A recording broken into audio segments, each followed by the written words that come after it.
नमस्कार दर्शक बंधु आपण माने राजजोग सीरियल रे देखिबा को पाइबे जे मिस्टर सामंतराय प्रिया को कहबे कि प्रिया तमे जदि संजय को सतरे भल पाउथंत ना तुमको ए मैच हारिया पई गोटे भी मुहूर्त लागि नथंता। सेतिकी बेले संजय आउ समस्ते आसी सेठारे पहुंची जिबे। संजय कहबे कि नाई बाबा आपण भूल बुझुचंती, प्रियांका ए जिद ही तांको आहुरी भल पाइबा पई मते बाध्य कर देछि। या परे प्रिया टिके हसी देबे। हां दर्शक बंधु आपण माने देखिबा को पाइबे जे आदित्य कहबे कि मो मुंड बुलेई दउछि। एमिति कहला बेलकु से खसी जाउथिबे आ सेतिकी बेले ऋषभ तांको धरि नेबे।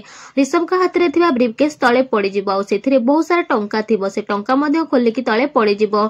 या परे बलवंत राय बाबू कहबे कि ऋषभ एते गुडा टंका तमे कोठु आनिलो। आयन कहबे कि हां ऋषभ ए ब्रीफकेस तमे कोठु पाइलो, एटा तो मो ब्रीफकेस जोटा कि आमे दिया और मो मिसी के एथरे टंका भाग करके अलगा जगह रे रखी देथिलु।